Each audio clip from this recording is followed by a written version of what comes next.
Today on DC News Now, Real-Time Crime Center, how police across the DMV are coming together to create a new initiative to fight crime. And calls for justice. There's no justice in this country for black and brown people. A DC family heartbroken after a jury's decision. Then we're stretching your dollar, how you can cash in on high-profile class action lawsuits before time runs out. Plus holiday photo ops. So it's totally free, that's the best part. Where you and your family can enjoy festive backdrops for low to no cost at all. You're watching the station covering all of the DMV. This is DC News Now. Good afternoon, and thank you for joining us for the news at noon. I'm Mark Hall. Crime-fighting strategies are coming to the district. It came with an announcement today with DC Mayor Muriel Bowser along with Police Chief Pamela Smith. It's called MPD's new Real-Time Crime Center, staffed 24/7. The space will have local, regional, and federal law enforcement to monitor and respond to crimes in real time. The center will use CCTV cameras along with emergency calls to help law enforcement. Chief Smith said that it's still in the beginning stages and does not know how many cameras the center will use.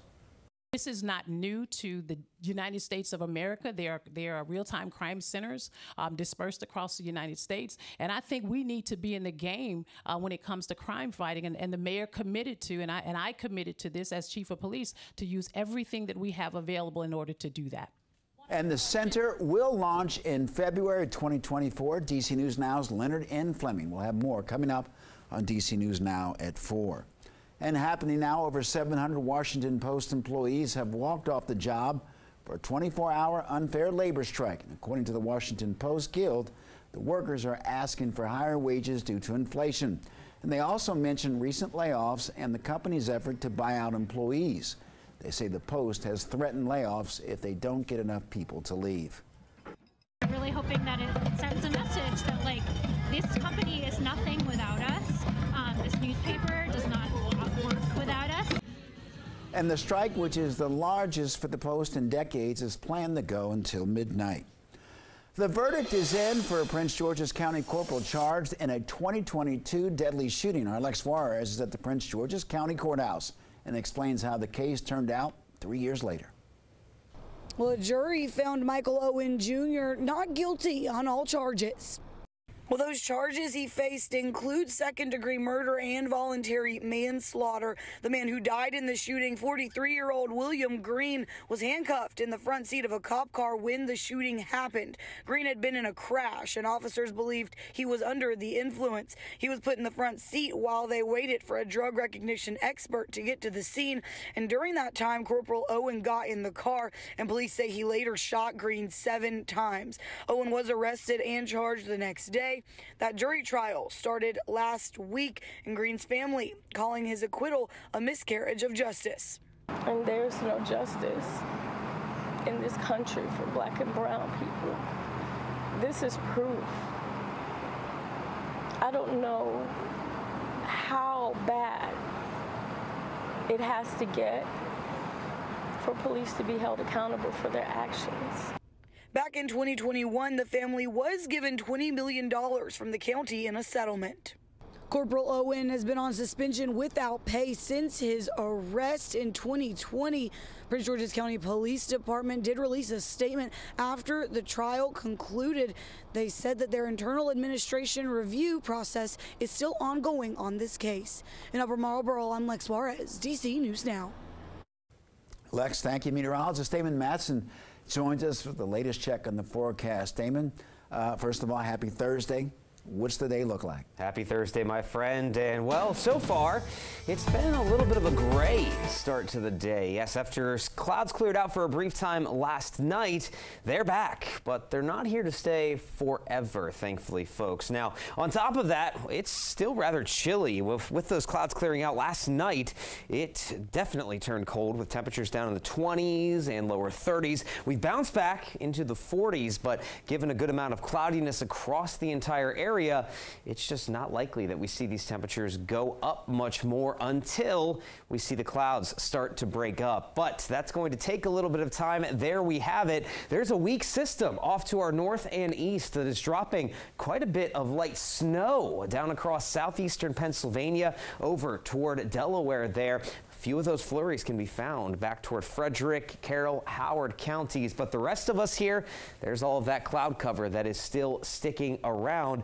There is a little bit of clearing, though, as you head back to the west of Interstate 81 across the mountains of West Virginia and western Maryland. And the larger view here, again, shows that this system is slowly pushing eastward. And as that happens, there is a good bit of clear sky back to our west. So ever so gradually here through the rest of the afternoon, the rest of the day even, we will see this cloud cover break up. But by the time it finally does and we get a little bit of sunshine, that's right about the time we're going to experience that sunset out there. So that being the case, temperatures are going to remain chilly today. 40s out there for those highs. The Shenandoah Valley, where there is going to be a little more sunshine, could hit the lower 50s. But folks, this looks like the last time we have some chilly air, at least in the short term moving forward. How much are temperatures expected to jump as we go into the day tomorrow? And what's the latest on that messy storm system that is set to arrive here on Sunday? We'll have a full check of your forecast coming up here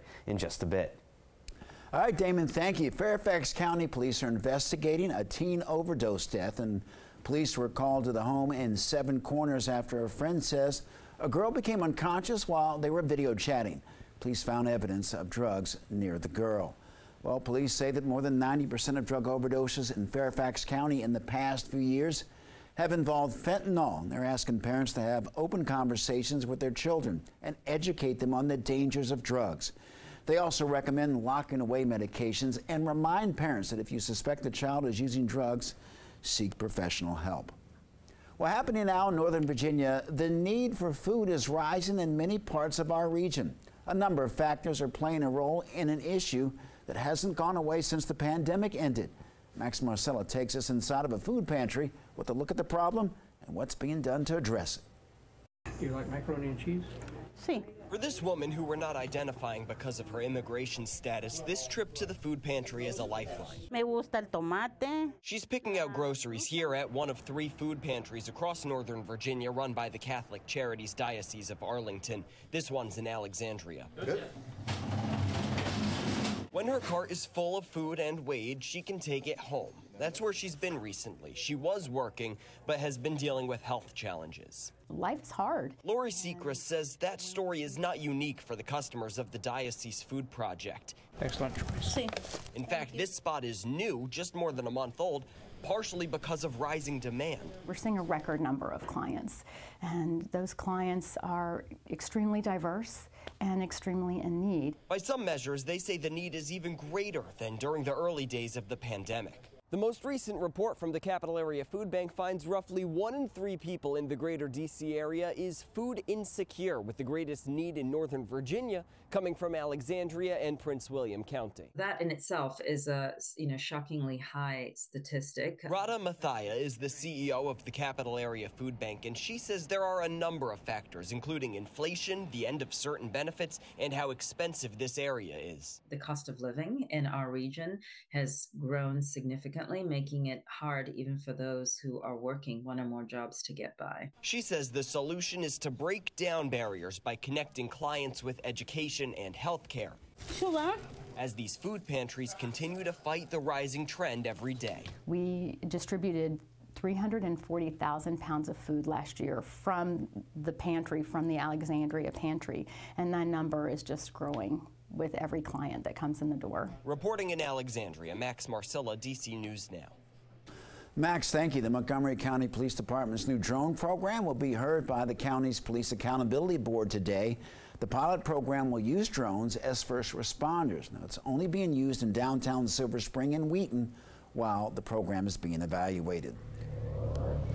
Well, DC News Now is your local election headquarters, and for the final time this year, qualifying GOP presidential candidates faced off in the 4th Republican presidential debate last night, even as the frontrunner among them, former President Donald Trump, refused to show up. Washington correspondent Trevor Shirley is in Tuscaloosa, Alabama, with a recap of what happened.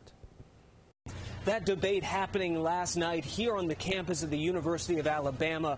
All of those candidates on stage really trying to carve out a lane for themselves, even as polling shows former President Donald Trump remains miles ahead.